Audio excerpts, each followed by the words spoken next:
ओशो कहते हैं, जब ध्यान समाधि में विलीन होता है, ध्यान एक द्वार है और उस द्वार के पार जो शांति फैलती है उसी को समाधि कहते हैं। समाधि कोई उपलब्धि नहीं, कोई विजय नहीं। समाधि तो वही बोध है जिसे तुम सदियों से भुला रखा है। वह तुम्हारे भीतर ही था, लेकिन मन का शोर इतना अधिक था कि तुम उसे सुन नहीं पाई। ओशो कहते हैं, ध्यान मन को शांत नहीं करता। ध्यान वह कला है जिसमें तुम समझ लेते हो कि मन का शोर तुम नहीं हो।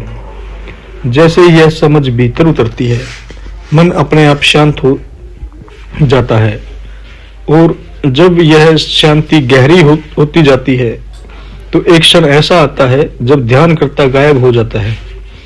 यही सिर्फ ध्यान है और यही उसकी अंतिम अवस्था है। इसी को समाधि कहते हैं। समाधि में मैं हूं यह भी नहीं रहता। वहां कोई दावा नहीं, कोई पहचान नहीं, कोई आग्रह नहीं। वहां सिर्फ होना बचता है, शुद्ध निर्विकार, बिना सीमाओं का होना। ध्यान में तुम शांत हो जाते हो, लेकिन समाधि में तुम समाप्त हो जाते हो।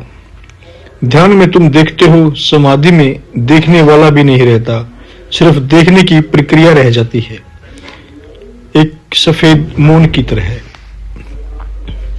यह वही स्थिति है जहां हजारों वर्षों से सभी संत सभी ऋषि पहुंचने की बात करते हैं, लेकिन वहां पहुंचना दौड़कर नहीं है, बल्कि रुककर है, मौन होकर है, छोड़कर है। ध्यान तुम्हें भीतर ले जाता है, धीरे धीरे, परत दर परत, और अंत में तुम उस बिंदु पर पहुंचते हो जहां भीतर और बाहर का भेद मिट जाता है। अब तुम्हारे पास कोई केंद्र नहीं और कोई परिधि नहीं। तुम एक व्यापक आकाश की तरह फैल जाते हो। यही समर्पण समाधि का मूल है।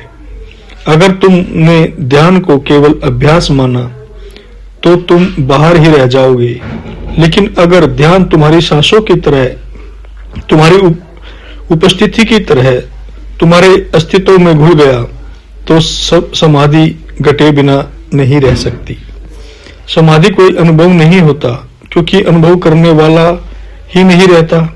यह बात मन को समझ नहीं आती, क्योंकि मन हर चीज को पकड़ना चाहता है। उसके लिए अनुभव का मतलब है मेरी पकड़ में कुछ नया। लेकिन समाधि में पकड़ की कोई जगह नहीं, वहां तो पूर्ण समर्पण है, इतना संपूर्ण कि वहां पकड़ने की कोई चाह ही नहीं रहती। तुम्हारा अस्तित्व एक नदी की तरह अस्तित्व के समुद्र में गिर जाता है। नदी को जहां विलीन होना है वह समाधि है।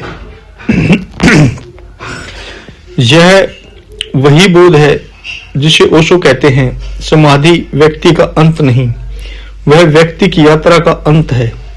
इसके बाद तुम प्रकृति हो जाते हो, अस्तित्व हो जाते हो, ईश्वर का हिस्सा नहीं, ईश्वर का हिस्सा नहीं, स्वयं ईश्वर हो जाते हो।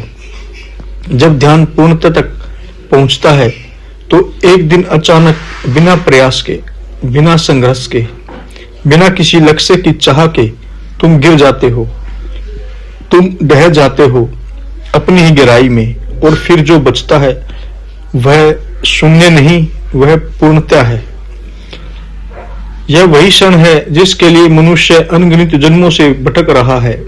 उसे पता भी नहीं कि वहां क्या खोज रहा है, बस एक अधूरापन है जिसका दर्द हर जन्म में महसूस होता है। समाधि उसी अधूरेपन का अंत है।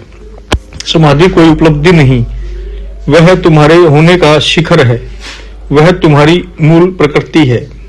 और इस अंतिम बिंदु पर पहुंचकर तुम समझते हो कि पूरी यात्रा तुम्हारे भीतर ही थी। ध्यान तो सिर्फ रास्ता था, समाधि तुम्हारा घर था जहां तुम हमेशा से थे लेकिन भूल गई। समाधि दूर नहीं है, वह जो तुम्हारी सांसों के बीच छिपी है, बस एक दिन तुम उसे देखने लगते हो। धन्यवाद।